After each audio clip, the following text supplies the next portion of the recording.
السلام علیکم۔ عقل کا صدقہ یہ ہے کہ کسی جاہل کی بات سن کر برداشت کیا جائے۔ کیا ایمان لانے والوں کے لیے ابھی وہ وقت نہیں آیا کہ ان کے دل قرآن سن کر پگھل جائیں؟ وفا کا تعلق عورت اور مرد سے منسلک نہیں، اس کا تعلق طبیعت، نیت اور تربیت سے ہے۔ نبی کریم صلی اللہ علیہ وآلہ وسلم نے فرمایا، دعا نفع پہنچاتی ہے اور ان بلاؤں کو ٹالتی ہے جو نازل ہو چکی ہیں اور ان بلاؤں سے بھی جو ابھی نازل نہیں ہوئیں، اس لیے تم لوگ دعاؤں کا اہتمام کیا کرو۔ آپ کی زندگی میں بیلنس ہونا چاہیے۔ چیزیں جس قدر اہم ہیں صرف ان کو اتنی ہی اہمیت دیں اور لوگوں کی غلط باتوں کو زیادہ سوچیں مت، خود پہ سوار نہ کریں۔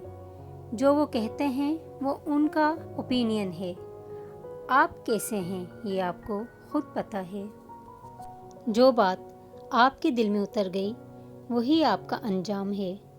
اگر آپ کو موت آ جائے تو جس خیال میں آپ مریں گے وہی آپ کی عاقبت ہے۔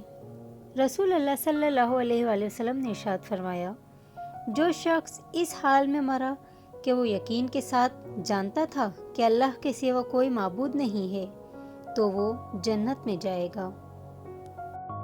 دعائیں جتنا وقت لیتی ہیں ان کا رنگ بھی اتنا ہی نکھرتا ہے۔ حقیقت تو یہ ہے کہ تم جلد ملنے والی دنیا سے محبت کرتے ہو، وَتَذَرُونَ الْآخِرَةَ اور آخرت کو چھوڑ دیتے ہو۔ دو چیزیں اپنے اندر پیدا کر لیں، چپ رہنا، معاف کرنا، کیونکہ چپ رہنے سے بڑا کوئی جواب نہیں اور معاف کر دینے سے بڑا کوئی انتقام نہیں۔ لوگوں کے لیے ان کے حساب کا وقت قریب آ پہنچا ہے اور وہ ہیں کہ غفلت کی حالت میں منہ پھیرے ہوئے ہیں۔ آدمی تین ہی اچھے، ایک وہ جو مر گیا ہے، دوسرا وہ جو ابھی پیدا نہیں ہوا ہے، تیسرا وہ جس سے کوئی تعلق نہیں۔ ہوائیں موسم کا رخ بدل دیتی ہیں اور دعا مصیبتوں کا۔ مرنے والے کو رونے والے ہزار مل جائیں گے، لیکن جو زندہ ہیں انہیں سمجھنے والا ایک بھی نہیں ملے گا۔ میں جب جب گرا مجھے میرے اللہ نے تب تب تھام لیا۔ وقت جب فیصلہ کرتا ہے تو گواہی کی ضرورت نہیں پڑتی۔ حضور اکرم صلی اللہ علیہ وآلہ وسلم سے پوچھا گیا کہ نجات کا ذریعہ کیا ہے؟ فرمایا، اپنی زبان کو قابو میں رکھو، تمہارا گھر تم کو سمائے رکھے، یعنی بلا ضرورت گھر سے نہ نکلو اور اپنی غلطیوں پر رویا کرو۔ مشکل تو یہ ہے کہ ہمیں پیٹھ پیچھے بولنے والا با اخلاق اور منہ پر بولنے والا بدتمیز لگتا ہے۔ نیک لوگوں کی صحبت سے ہمیشہ بھلائی ملتی ہے، کیونکہ ہوا جب پھولوں سے گزرتی ہے تو وہ بھی خوشبودار ہو جاتی ہے۔ جنازے کی نماز پڑھنے کے لیے لوگ دوسرے ملکوں سے بھی آ جاتے ہیں، لیکن فرض نماز پڑھنے کے لیے مسلمان محلے کی مسجد تک نہیں جاتے۔ انسانیت قضا کر کے لوگ مسلح اٹھائے پھرتے ہیں۔ اتنی ٹھوکریں دینے کے لیے شکریہ اے زندگی، چلنے کا نہ صحیح سنبھلنے کا ہنر تو آ ہی گیا۔ حقیقت تک تم آ جاؤ، معرفت تک تمہیں وہ خود لے جائے گی۔ بے سکونی کی ایک وجہ یہ بھی ہے کہ انسان اپنی پریشانیوں کا ذکر اپنے رب کی بجائے نالائق لوگوں سے کرتا ہے۔ نیکی کے باوجود اگر تکلیف آ رہی ہے تو یہ درجات کی بلندی کے لیے ہے۔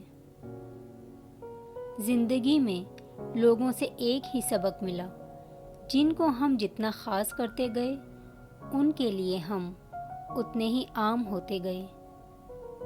اگر تم ایسی باتیں سنو جو تم کو ناگوار معلوم ہوتی ہیں تو یہ معلوم کرنے کی کوشش کرو کہ کہیں یہ صحیح تو نہیں ہے۔ ہر انسان اپنی زبان کے پیچھے چھپا ہوا ہے، اگر اسے سمجھنا ہے تو اسے بولنے دو۔ خوبصورت لوگ لازمی نہیں کہ اچھے ہوں، لیکن اچھے لوگ ہمیشہ خوبصورت ہوتے ہیں۔ صبر ایک فن ہے اور ہر کوئی فنکار نہیں ہوتا۔ تھوڑے دن رہنے والی مصیبت اچھی ہے، کیونکہ اسی سے دوست اور دشمن کی شناخت ہوتی ہے۔ رب سے کہہ دینے میں جو سکون ہے وہ کسی سے کہنے میں کہاں۔ وہ عشق نماز سکھا مجھ کو یا رب، جس نماز میں صرف تو ملے مجھ کو، آمین۔ دل سے بولنا سیکھو گے، لوگ دلوں سے سنیں گے۔ زبان سے بولنا سیکھو گے، لوگ کانوں سے سنیں گے۔ منافقوں کی بستی میں اپنے ڈیرے ہیں، میرے منہ پہ میرے ہیں، تیرے منہ پہ تیرے ہیں۔ جس انسان میں ذاتی صفات نہ ہوں، وہ اپنے لباس سے لے کر اپنے مکان تک اپنی ہر شے کی تعریف سننا چاہتا ہے۔ جو شخص بھی اپنے رب پر ایمان لائے گا، اسے نہ تو کسی نقصان کا اندیشہ ہوگا اور نہ ہی کسی ظلم کا۔ وقت کے شکنجوں نے خواہشوں کے پھولوں کو نوچ نوچ کے توڑا ہے، کیا یہ ظلم تھوڑا ہے؟ جو مذہب راستے سے پتھر ہٹانے پر نیکی دیتا ہو، اس کے ماننے والے ایسی تعمیر کیسے کر سکتے ہیں جو دوسروں کو تکلیف دے؟ منہ میں زبان تو سب رکھتے ہیں، مگر کمال وہ کرتے ہیں جو اسے سنبھال کر رکھتے ہیں۔ جو لوگ آپ سے حسد کرتے ہیں، ان کو آپ کی خوبیوں کا سب سے زیادہ علم ہوتا ہے۔ جو لوگ آپ کے پیٹھ پیچھے برائی کرتے ہیں، وہ آپ کی اچھائیوں سے خوف زدہ ہوتے ہیں، اور جو لوگ آپ کو ہارا ہوا دیکھنا چاہتے ہیں، در حقیقت وہ لوگ آپ سے جیت نہیں سکتے۔ اس لیے زندگی میں ہر اس شخص سے خوش رہیں جو آپ سے نہ خوش ہے۔ تمہیں اپنی خوبصورتی ظاہر کرنے کے لیے کسی انسان کی ضرورت نہیں ہے، تمہیں اللہ تعالیٰ نے بنایا ہے، اس سے خوبصورت اور کیا ہے؟ اگر مگر اور کاش میں ہوں، میں خود بھی اپنی تلاش میں ہوں۔ نبی کریم نے فرمایا، سب سے بڑی زیادتی کسی مسلمان کو بے عزت کرنا ہے۔ صبر کی حد یہ ہے کہ تقدیر پر کوئی شکوہ نہ ہو۔ اپنے سوا اپنا کوئی بھی نہیں ہوتا، اپنی قدر کیجیے۔ نہ سننا چاہیں تو دنیا میں کوئی آواز نہیں، سننا چاہیں تو ہر شے بول رہی ہے، ساری بات احساس کی ہے۔